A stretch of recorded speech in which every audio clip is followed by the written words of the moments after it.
Testing, testing. 1, 2, 3.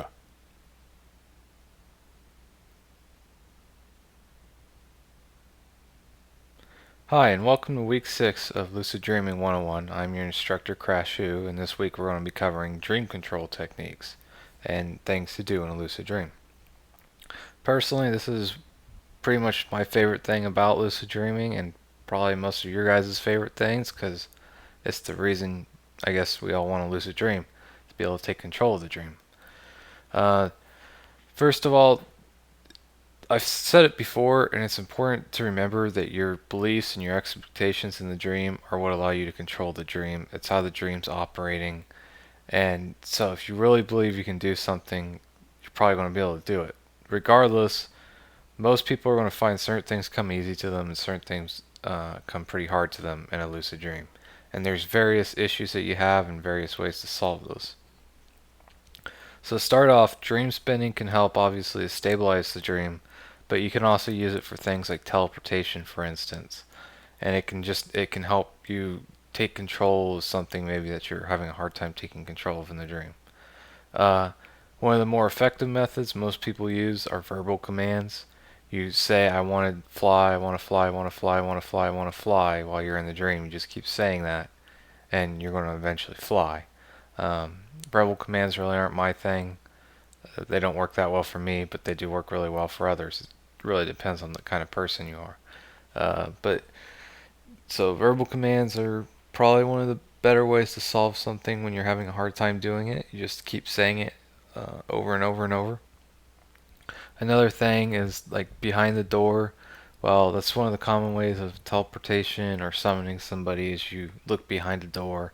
You expect them to be behind the door. You have things such as pure willpower and belief. You simply just will it. You just have that kind of belief in your mind when it comes to that particular ability, and you will it. Then, besides these things, besides some kind of active dream control where you're actually taking control of the dream, there's another option you can use, which is passive dream control. And it's like when we talked about using Lucid Pill last time, and you could use it here too to do something. You could use a Lucid Pill to do something.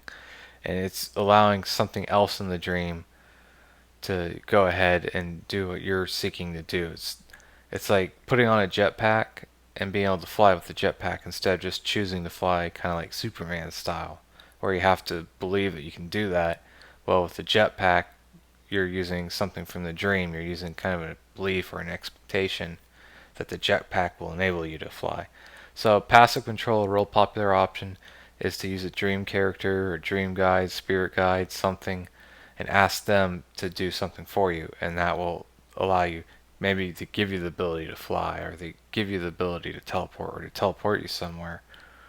Um, and you can also, like I said about the jetpack, use another object. You can, if you're having a hard time doing something, you can summon an object that in your mind works. The only thing that's important when it comes to tackling dream control is that it makes sense to you and that it's simple. If it's really complicated, it doesn't often work as well, but for some people it can.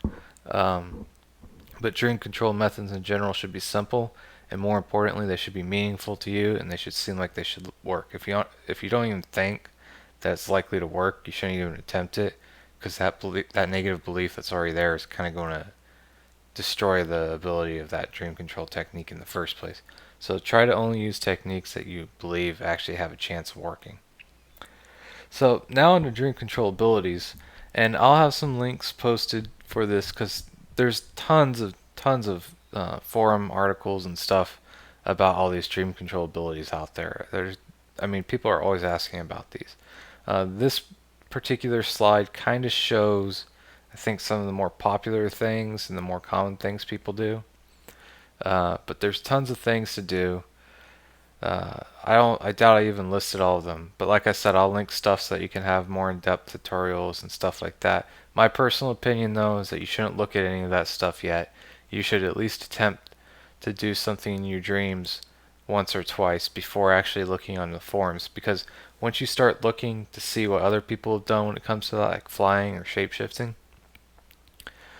they're beliefs and their expectations really kind of are going to affect the way things work in your dreams. And I'm going to come to that at the end of this slide here and explain a little bit more about that. So let's start out with flying. Pretty much, flying is like um, basically one of the only things that people usually want to start doing when they dream. Flying is pretty is pretty much the most popular dream control ability out there, and there's just so many ways to fly. There's literally an article that lists uh, different ways to fly and how many different ways to fly there are.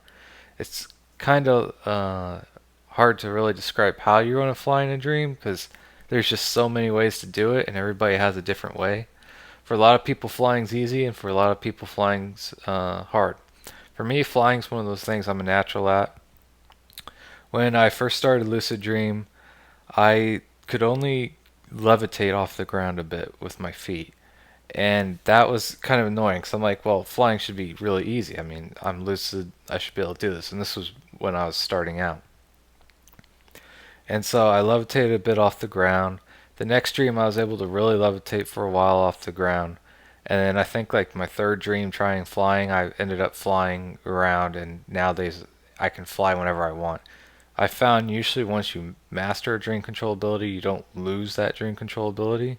I've heard others who used to be good at some things sometimes and they start having some difficulties, but I don't think that's typical.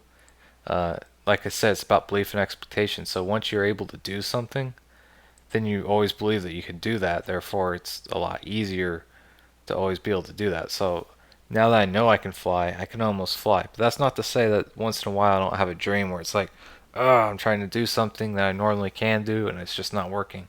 Sometimes dreams are weird that way.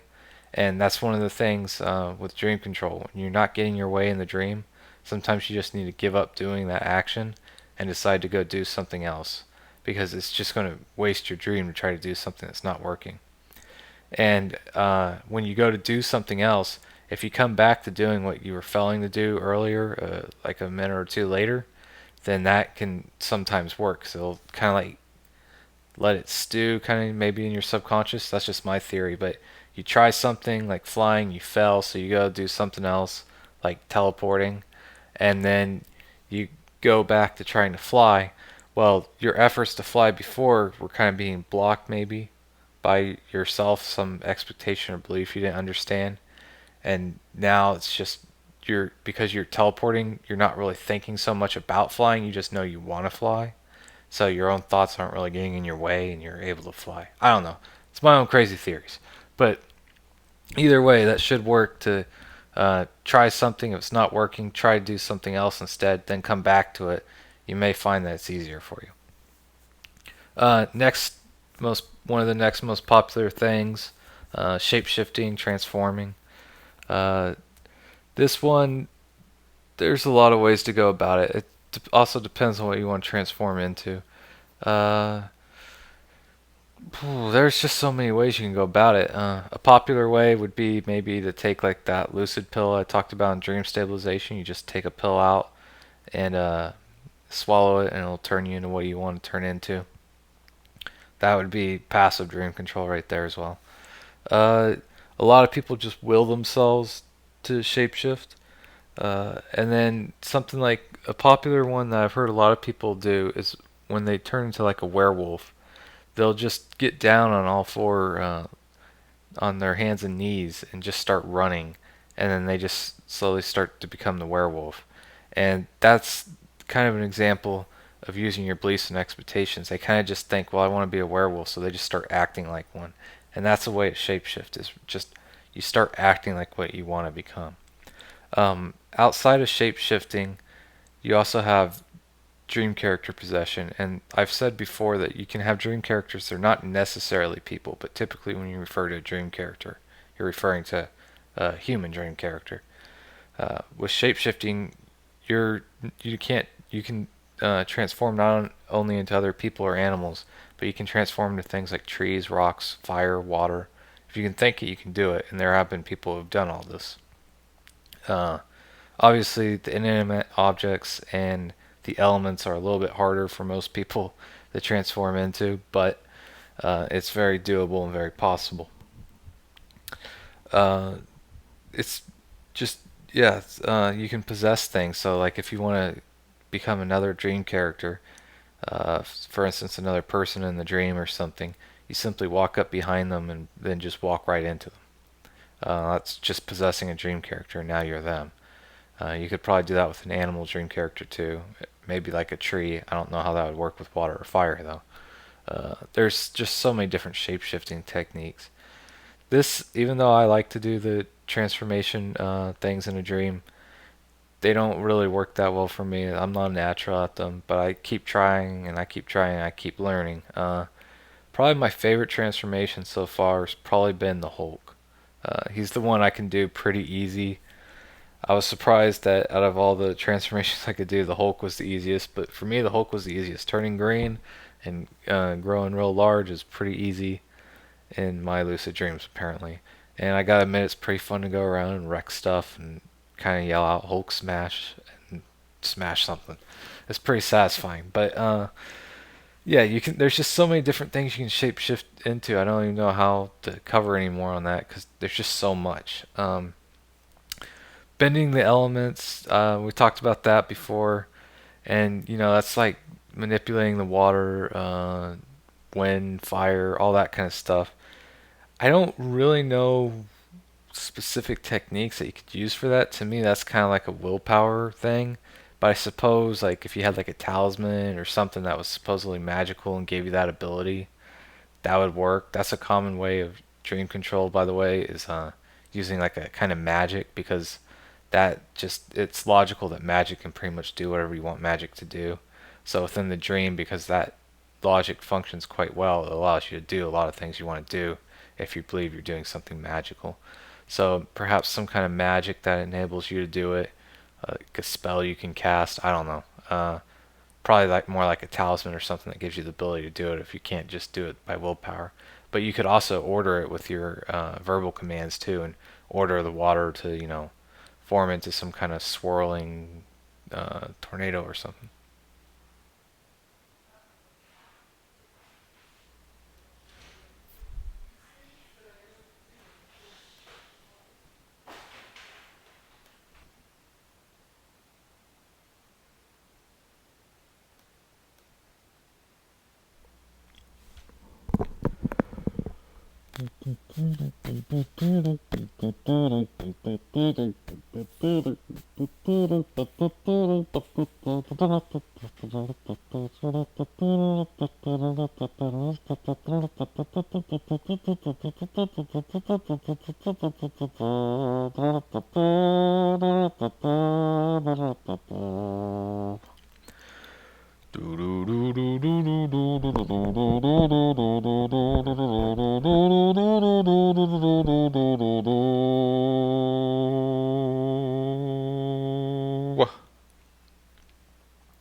Beginning in 1, 2, 3. So that's pretty much what you can do with bending the elements.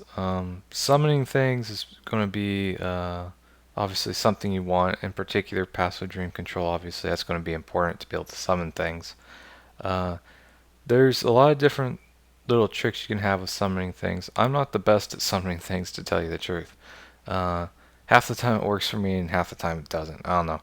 Earlier on, when I originally started lucid dreaming, summoning things worked a lot easier for me than it does nowadays for some reason. I don't really know why. It just kind of happened that way. When you're trying to summon a dream character, for instance, one of the best ways to do that is to just expect them to be around the corner, and then you go around the corner and they're there, or you expect them to be behind a door, and then you open the door and they're there. Uh, Obviously, though, that doesn't mean that's the only way you can summon them. You can literally manifest them right in front of you, pure willpower. A lot of people can do that. You could construct a dream character right in front of you for all I care. Some people can do that, literally build them piece by piece. There's a lot of different ways you can summon things. If you're looking for like an object like the lucid pill, you stick your hand in your pocket and expect a pill to be there. Uh, One thing I often do when I'm looking for a small object, Oftentimes you'll find you become lucid in your room because of a lot of the lucid techniques and everything. I go to my dresser and I just open one of the drawers and expect the object to be in there. And sometimes it's not, but sometimes I find an even better object that I can use for the same thing. So it's really about whether you can actually use that object. When you're looking for a lot of objects, oftentimes it's more, can you use that object to achieve what you're trying to do? Unless, of course, you're looking for something specific like a lightsaber from Star Wars or a ray gun or something that you want to have fun with, then I guess it's more important. But if you're just looking for more of a passive dream control method, then be open to something else just that doesn't even make sense in real life, just totally working in a lucid dream, because it just might. Teleportation kind of works similar sometimes. Popular method is you expect the place you want to be behind the door you're going. Then you open the door and just walk through to your new dream scene, basically, where you want to teleport to. Dream spinning, of course, can work for this, but we've talked about the dangers of dream spinning before. It's worth a shot to try, but if it causes you to wake up, don't do dream spinning. Uh, Personally, my favorite way to teleport, and those who know me on the forums know this, mirrors. And a lot of people, I was talking earlier about reading what other people say about dream control abilities, and this is one of the places where it becomes really important. Unfortunately, I guess I'm going to kind of spoil your guys' minds by telling you all about this. But a lot of people are afraid of mirrors in their dreams. They think really freaky, nasty things are going to show up. People have been told to be cautious of mirrors, to avoid mirrors in your dreams. Don't avoid mirrors in your dreams. I mean, if you keep seeing stuff that freaks you out in the mirror, okay, avoid it. But most people aren't seeing that. That's not common. That's not normal. And yes, this is one of the areas where I get really irritated because it's just simply not true. It's one of the biggest myths in lucid dreaming is that mirrors are something to be afraid of. Virtually, I think, maybe not virtually everyone, but 99% of people I don't think are having the issues with mirrors like other people talk about. Yes, once in a great while something freaky might happen, but the majority of the time I've had mirrors in my dreams, and from my understanding, other people, you pretty much see yourself looking back at you like you do in real life. Uh, the freakiest thing normally you're going to see, you might have a different hair color, your nose might be a real big nose or real tiny nose, little details like that. You might have freckles, you might not. Uh, I don't know, you could be wearing something weird, but you're not going to see things that are disfigured and horrifying like a headless version of you or something. I don't know. You're not. Most people aren't going to see that. It is possible to see once in a while. I've seen one or two creepy things in the mirrors, but considering that I almost always have mirrors in my lucid dreams, I'd go to say that, yeah, you're not going to normally see creepy things. And my experience with others is that's not the case. It's usually people that are just hell bound to think that that's what's going to happen. And that's part of where the expectations come in. If you believe that mirrors are going to do that to you, then you probably need to avoid the mirrors because they're going to likely do that to you. But me, I never really believed that mirrors were something to be scared of. I had read the stuff before I started lucid dreaming too that said to avoid them. But when I started having them in my dreams, there's never anything scary, and there still isn't anything scary. I just don't believe that there's going to be anything scary from a dream. So my on my little tangent here, do not be afraid of mirrors. There's nothing to be afraid of in a mirror, and you can control things in the mirror. Plus, mirrors are extremely helpful in dream control. They're the way I usually have to transform and stuff like that. You can manipulate your image in a mirror and thus manipulate your actual body in the dream as well. It's an easy way to shapeshift. There's other things I'm sure you could do with the dream. I tried talking to my mirror image to, see what I can do with that just for the fun of it. I've never gotten any results really, but I think I might have gotten him to shrug at me one time, but that was about it. But the other thing that I really use mirrors for is teleportation. And basically you just climb right through the mirror and you come out the other side out of another mirror and you're in a new area. And this has led to some ridiculously awesome dreams that I've had.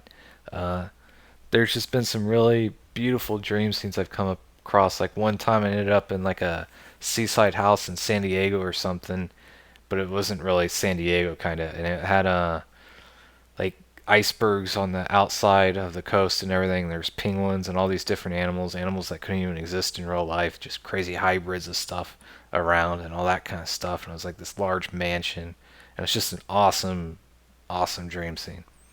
So teleportation, basically dream spinning, going opening a door and going through to the other side expecting to be there, or using like a mirror and going through a mirror. Those are some easy ways to teleport.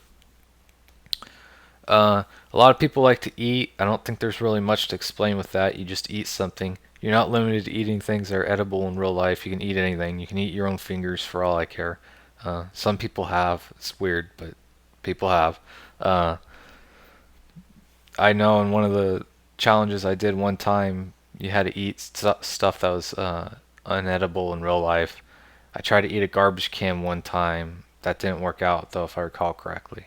I tried to eat my watch. That didn't work very well. I ate a tissue. That was weird. Yeah, I'm not really that into eating things, but a lot of other people like to just do it. I don't know, because a lot of people report that the taste and the smell of foods and dreams is just really awesome. Sometimes beats that you can get in real life, and that could be true. I think it probably is for a lot of people. I don't really pay attention to eating stuff in my dreams. It's not what I do, but I don't think there's really a trick to it. You just eat it, and if for some reason you can't eat it, just don't and come back to it later. I don't know. Um, Interacting with dream characters is another popular thing to do. You go find a dream character, you just start up a conversation with them. Dream characters have been known to say some trippy things. You never know what's going to happen. They might act just like a regular person would act. In that case, a lot of people love telling them that they're just a dream character in their dream, and seeing what the reaction is, because oftentimes those dream characters will try to deny it and convince you that you're not dreaming and that you're talking crazy. There's just a lot of different things. Sometimes dream characters, for me, most of my dream characters are usually just kind of silent and just stand there until I tell them like to do something, or then they'll start to take on a bit of a personality. But my dream characters are usually silent and just follow me around. That's if I have dream characters. A lot of times I don't have dream characters unless I specifically try to go find them. Oftentimes I become lucid in my bedroom as a starting point, so that's why I don't usually have the dream characters around. If I go find them, I can typically find one or two, but my dream characters really aren't that friendly. They don't really give a care that I'm even in the dream. They're kind of just going about their business normally. Uh, so there's different things you could ask dream characters. There's different things you can do. Obviously, you can do whatever you want with a dream character. You can freak them out if they think that they're just regular people by flying around or something. You know, freak them out. You can make them fly. You can do things to them. You can transform them. There's a lot of different things you can do with dream characters, and that's a thing that a lot of people love to do. Then there's just investigating the dream. There's just exploring. You just go around. Maybe you teleport randomly. You don't have to teleport to somewhere specific. You can just choose to go through a mirror or something and end up in a completely random place like I did. Uh, and just investigate. Just look around. You know, maybe you end up in a forest. Look around, see if you can find animals. When you do, maybe you find some weird dream animal that doesn't exist in real life. So then you play with it or something and have some fun with it. Or I don't know, if you're kind of devious, cook it and eat it and see what it tastes like. um, there's just a lot of different things you can investigate. That's just a thing that a lot of people love to do. You can also practice skills from real life. For instance, running, playing guitar, skiing, things like that. Dreams have been shown to help you learn to do things in real life that you've been doing in real life. I don't know if there's ever actually been studies on lucid dreams as far as practicing a skill in lucid dreams and how that affects you in real life, but my understanding is that most people seem to think that it does help you if you practice something in a lucid dream. It helps in real life. My own experience with this, when I practice certain real life skills in my dreams, I'm able to do them a lot more effectively and a lot better. I just have this kind of better understanding of how to do it when I'm awake. So yeah, you can practice a skill, a hobby, or something in your dream, and you might find that it just helps you to actually do it in real life even better than what you used to be able to. And then there's playing or singing some music. That kind of falls under practicing a skill, but maybe not. People who are bad singers oftentimes find in their lucid dreams that they're even better singing than they sing in the shower. Uh, Oftentimes when I've sung in my lucid dreams, uh, my voice kind of has like an auto tuner that comes on it, so it kind of like it's like if you were to listen to somebody singing with an auto tune. That's basically what my voice sounds like in the dream some of the times. Other times, it just sounds really bad like it does in real life. But for some people, like the music will just start playing along, and it just kind of works. Even if you don't play the guitar very well, try to play a guitar in a dream. You're probably going to find it's going to sound pretty nice. And then you can, a lot of people like to talk to their subconscious. You can literally just talk out to your dream, figuring that you're talking to your subconscious or something. What you're really doing, I don't know. You could be really talking to your subconscious. You may not be. I don't know. That's for you to decide what you believe in with that stuff. But it could be fun to ask the dream, like, what do I really want? Or just show me something awesome and then see what happens. That's a kind of like a verbal command, basically. Tell your dream to show you something awesome and then wait to see what happens. A lot of times, just that randomness can be extremely fun. Another thing you do, meet a dream guide. Dream guides, they can, I don't know if I've explained the dream guide on here or not, but basically they're like a recurring dream character that helps you. And obviously they can be a really good source of dream control and everything, asking them how to do something or asking them to do something for you. Uh, so you could go about finding a dream character to make your dream guide to constantly find each time you get lucid and then go do things with him or her or it. You can have an animal dream guide or a tree, I guess, if you really wanted to. I don't know how that would work. Uh, and then pretty much anything else you can think of. There's just so many possibilities of things to do in a lucid dream. I don't even know how to cover all of them. I tried to cover some of the things that are the most popular. Uh, there's just so many things. I don't even think there's anything else I can really cover. I think I've covered most of them. So like I said, attempt these dream control techniques yourself first, preferably before you read about the stuff that you want to do. Uh, Obviously, it's not that big of a deal if you read about the stuff first. It can give you some helpful ideas so you don't go in there and fail the first time and then you actually succeed and have better belief. You got to decide what's right for you. Just be warned. Things like when it comes to the mirror, when you're reading other people's stuff, you're going to take on those kind of expectations and beliefs of what they had, and that's not always the case of how the dream functions. But if you start to believe that, if you read that enough, then it may very well affect the way your dream functions. Uh, for instance, with dream spinning used to help me a lot. Then I started reading other people's experience with dream spinning about how it can wake you up, and it started to wake me up. Whether that's actually associated, I don't know. I can't really prove that. I didn't study it. I didn't look to prove it. But in my general experience with a lot of the dream control stuff, that's how it works. When you're used to other people saying this is how it always works, it starts to work like that for you in your dreams, regardless if it didn't normally work like that. Something like flying, however, for me, because I'm kind of a natural at it for the most part, it's not really as easy to be affected by other people's beliefs because I'm like, well, why don't you just do what I do and just fly, kind of. So just be cautious of that, but feel free to look through the links. Feel free to search the forums for anything that you're looking for. Just type in what you're looking to do, and you're probably going to find something on it. And in this vein, there's a lot of things like challenges and contests and monthly quests and stuff like that. And looking through those can be a good source of inspiration for things to do, but they can also be a good source of being able to read how other people tackle doing those dream control things.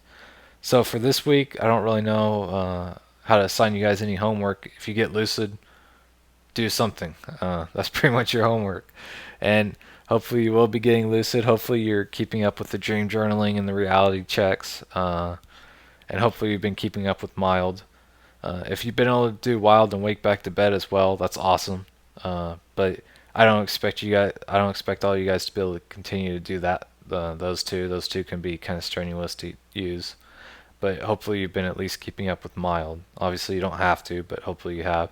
And hopefully you've had some lucid dreams where you got to practice the dream stabilization techniques as well, as I think that'll be really helpful.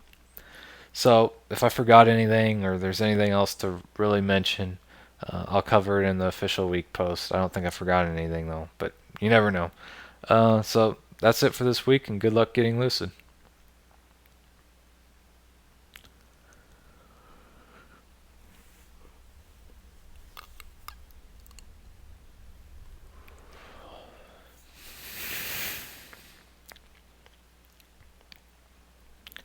Bum, bum. boom, boom, boom, boom, boom, boom, boom.